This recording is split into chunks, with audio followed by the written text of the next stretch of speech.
I am Daniel Lucas, and welcome to Book 101 Review. Book 101 is all about the books that I read for the last 40 years. And today I have a special guest.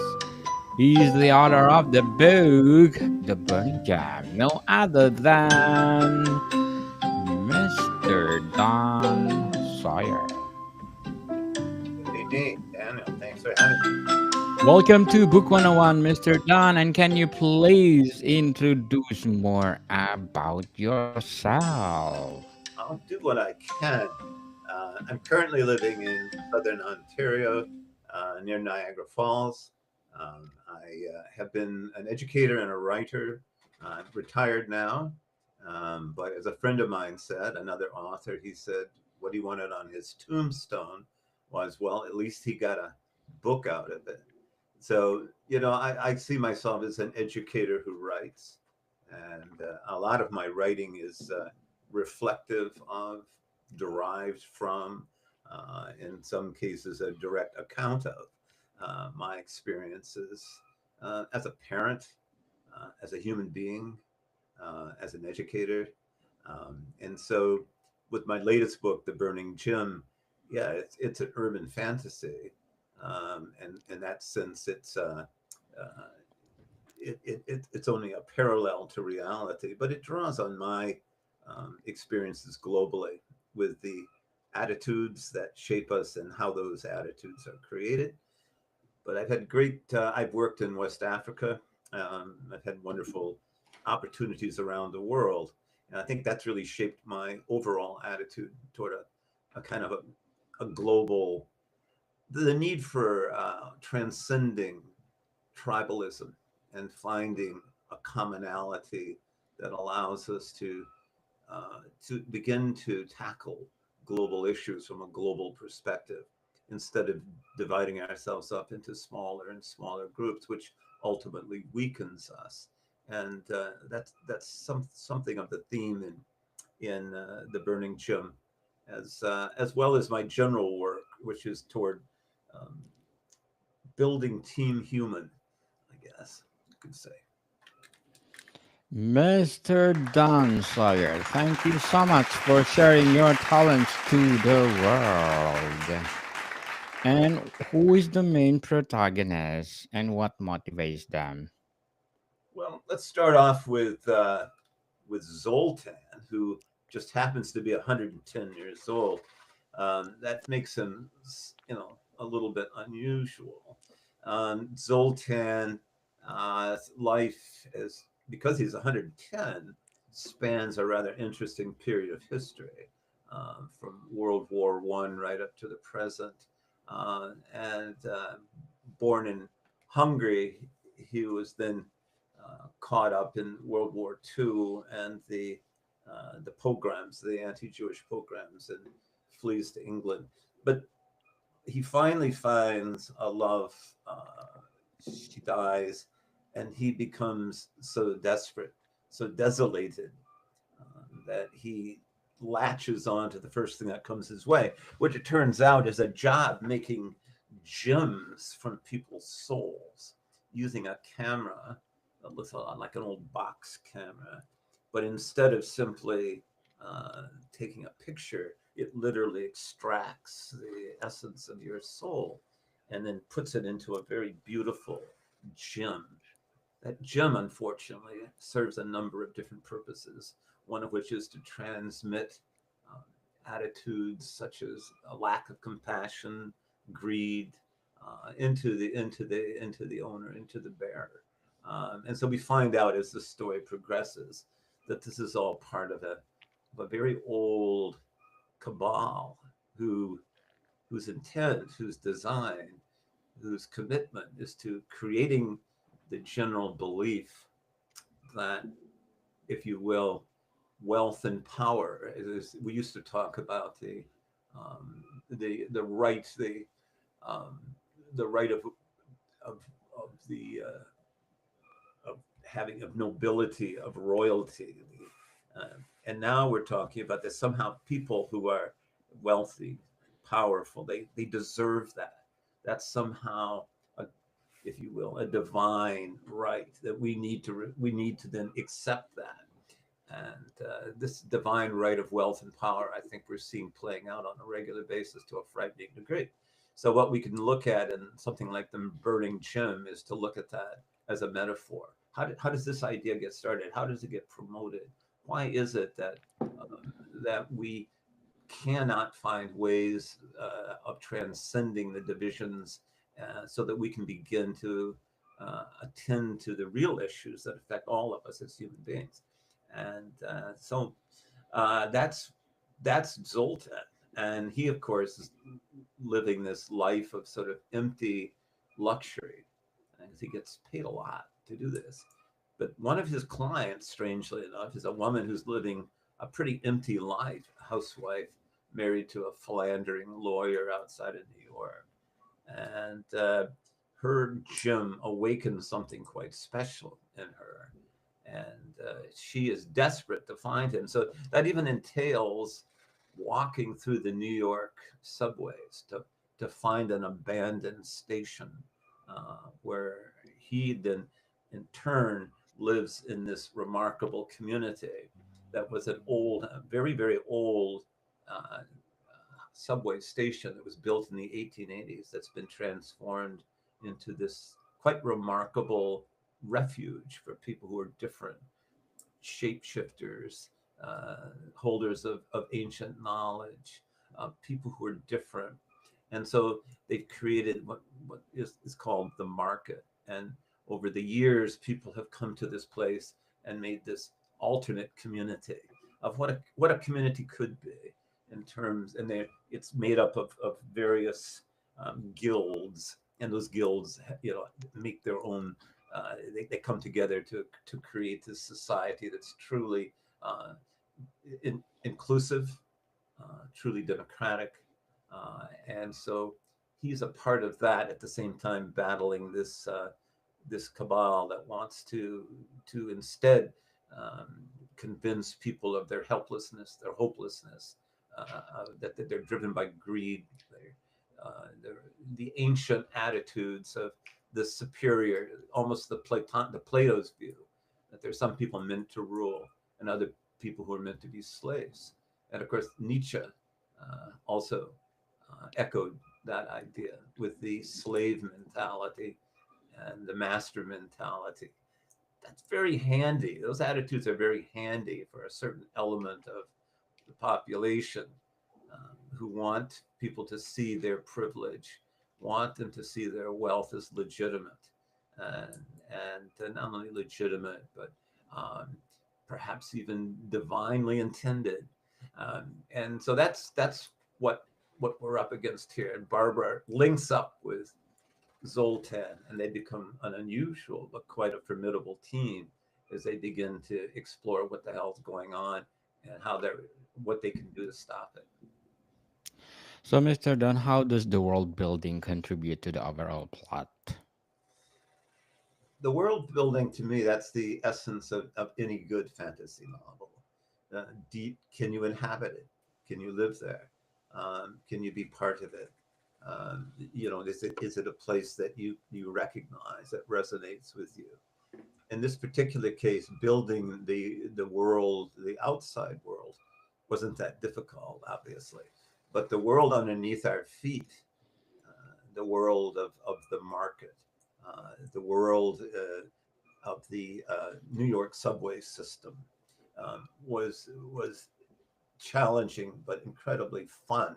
Like it turns out, and you can check this out if you want. Like the New York subway system that we know, which opened in the early 1900s, was preceded by an attempt to build a private subway system in the 1870s and 80s, and it the whole thing collapsed in an economic crisis in the 1880s.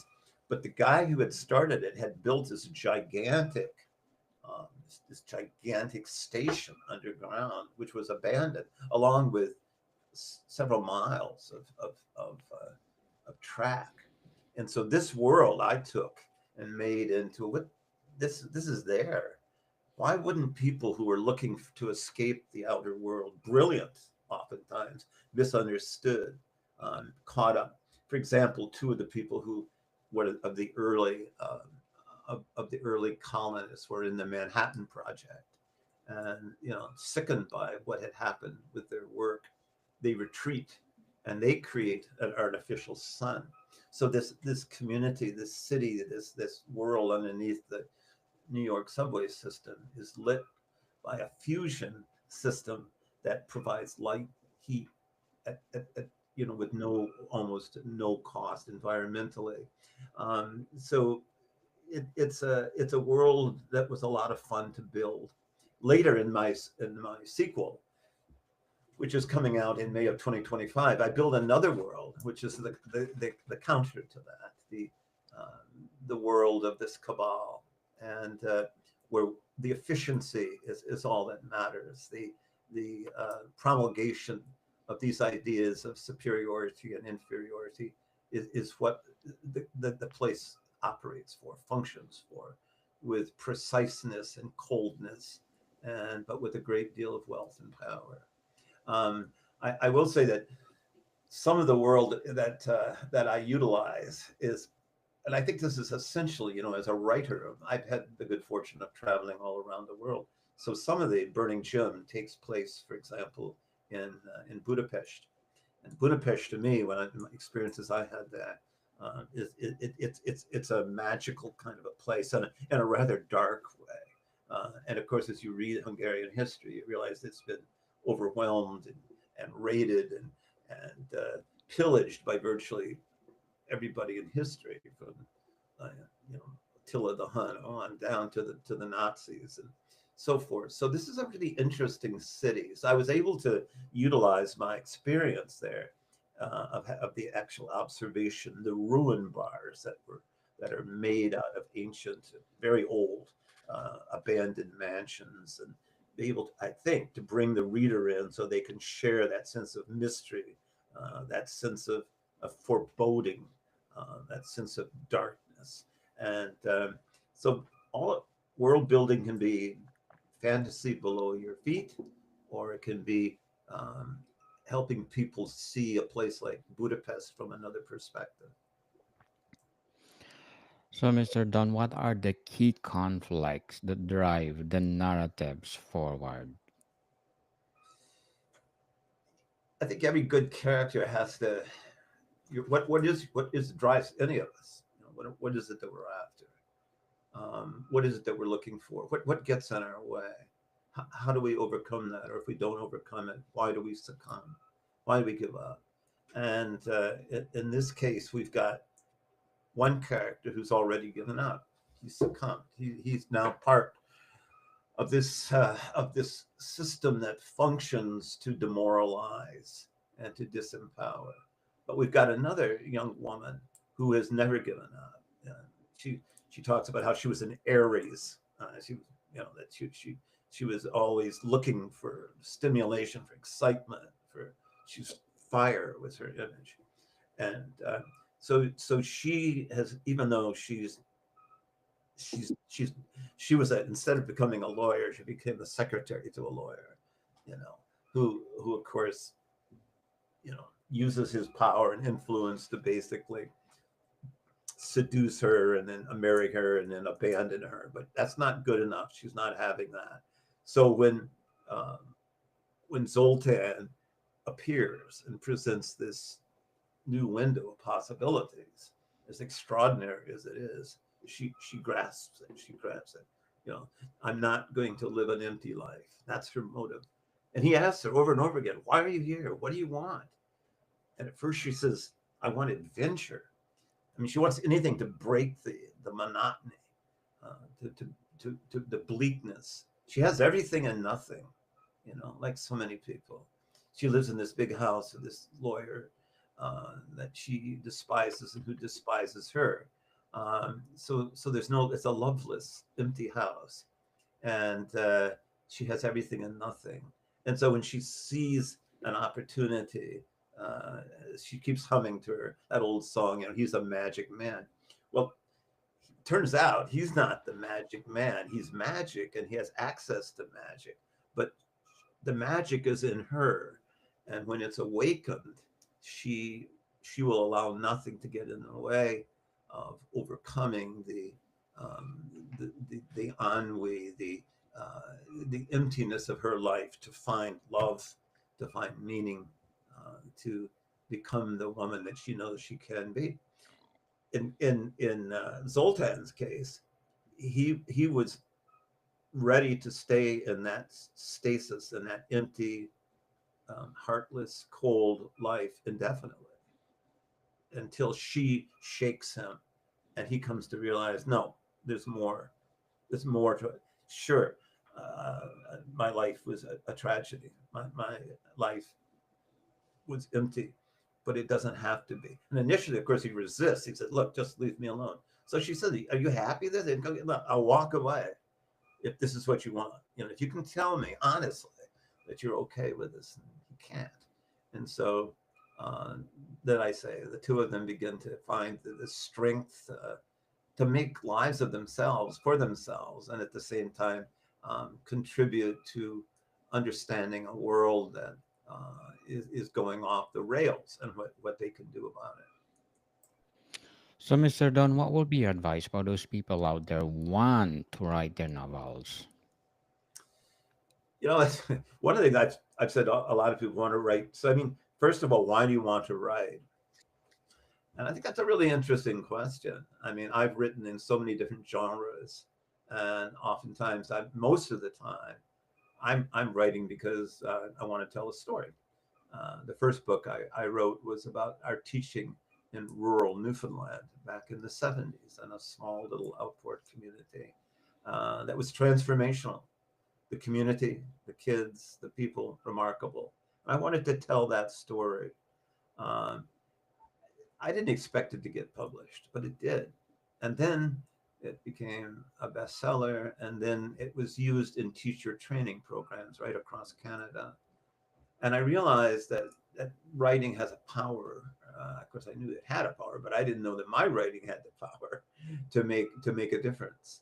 And so that was really stimulating for me. But I think, what is it? Why is, if you want to write a book, man, there's no problem. 4 million books were published last year in English, uh, and like two-thirds of those, of course, were self-published. So getting published is easier than ever. Getting your work read, that's a whole nother matter. So maybe, like, I have a friend, and she writes children's books, and she writes them for her family and friends. She has 10 or 12 printed up, shares them with her grandkids, and she's happy as she can be. That's what she wants. For her, that's success. So what is it that you want from the writing? Why do you write? Why do you want to write? Is it an outlet? Um, and so for me, it's also my I can't play an instrument. I don't have any particular artistic talent. So for me, this is my creative outlet, and it feels good to be able to create something that wasn't there before using words. It's a remarkable challenge, and the really brilliant writers do it so well. And I don't pretend to be in that category, but I strive to be in that category. I don't know if that answer. But I do think that question about why are you writing is essential.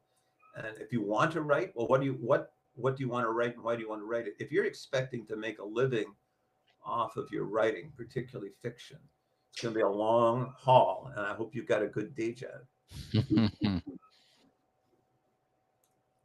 Definitely.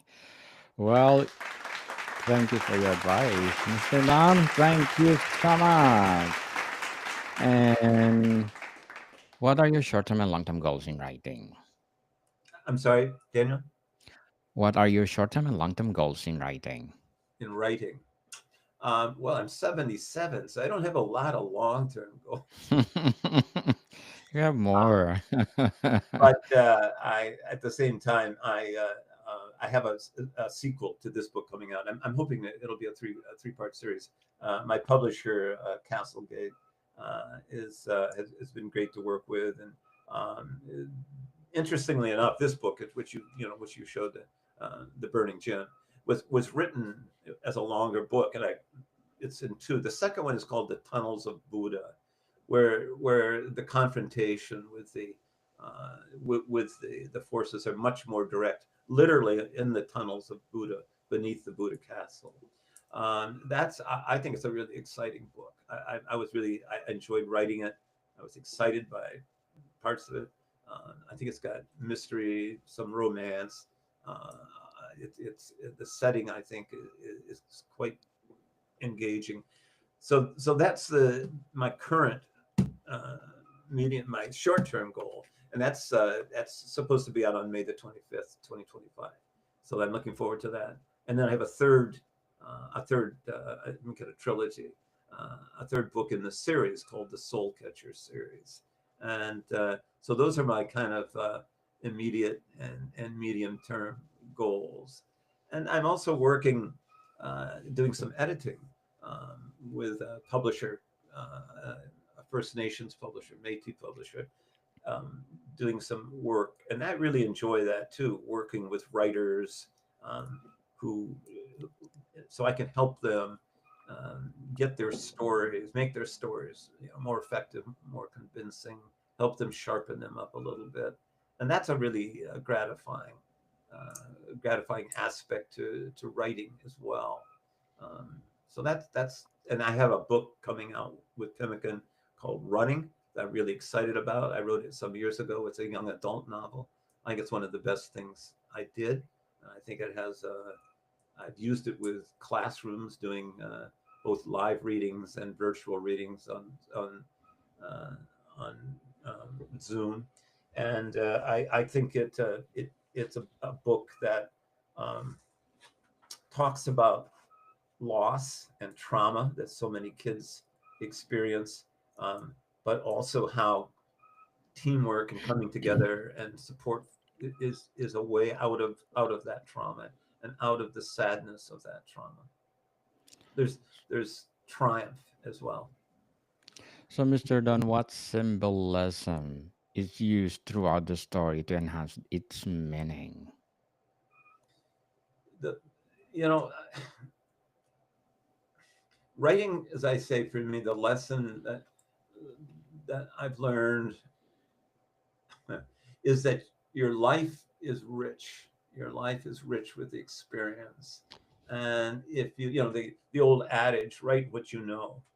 I've been so privileged to have so many experiences, as I say, working in Ghana, the Gambia, Jamaica, to travel. Um, Look around, pay attention. What's going on in rural Newfoundland? Working in that little community, what's happening socially? What are the people like? What's their traditions like? And I'm not doing it with the idea of writing it down, but I'm looking at it from a writer's mind, looking at the detail, looking at the dialogue, looking at the characters, looking at the conflicts, um, and I think that perspective gives one an ability to look critically at where you are, but also appreciatively at where you are. And so for me, being all around the world, I really learned to appreciate the cultural diversity, to begin to understand that with this incredible world we live in, to find ways of emphasizing our commonalities rather than our differences. I guess that's the most important thing I've taken away. Very well said, Mr. Don. Very well said. Well, thank you. You're welcome. I'm So to glad the wrap, I'm glad the audience likes it too.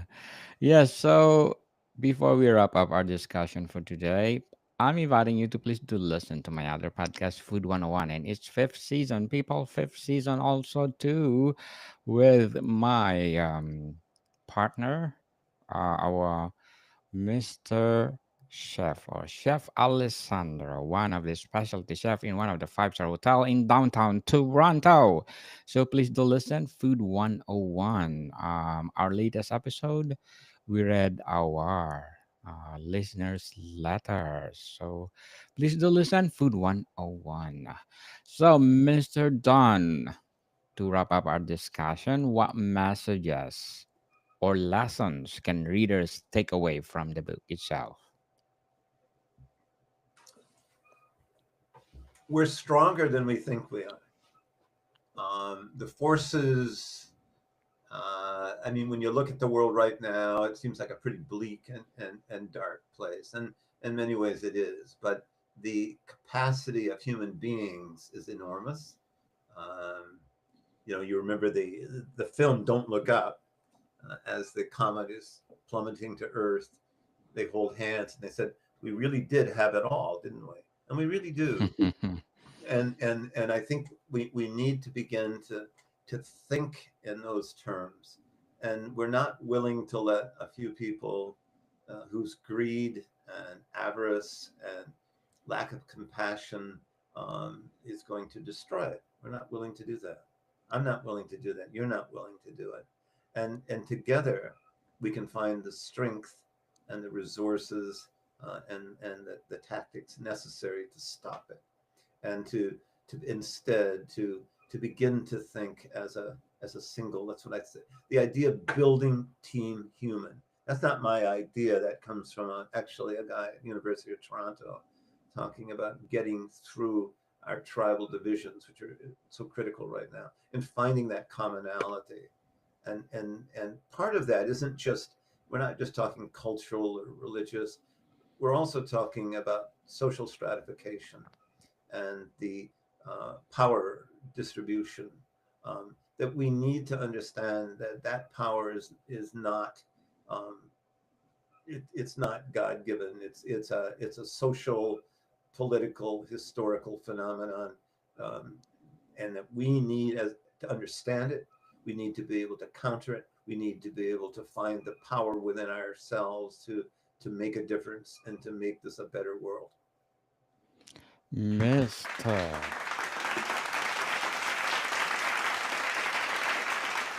Don Sawyer. Thank you so much for sharing your talents to the world. And we are hoping for more empowering books like this. So, can you please invite our listeners to support all your books? Yes, sir, I certainly can.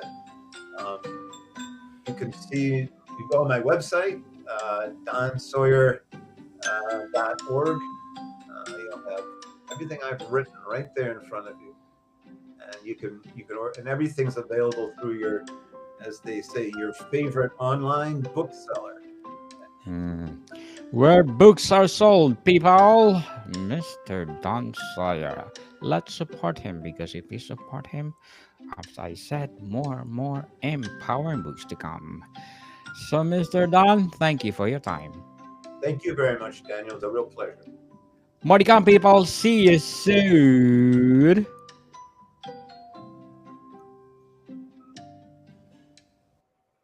Thank you, Mr. Don. If you want to go back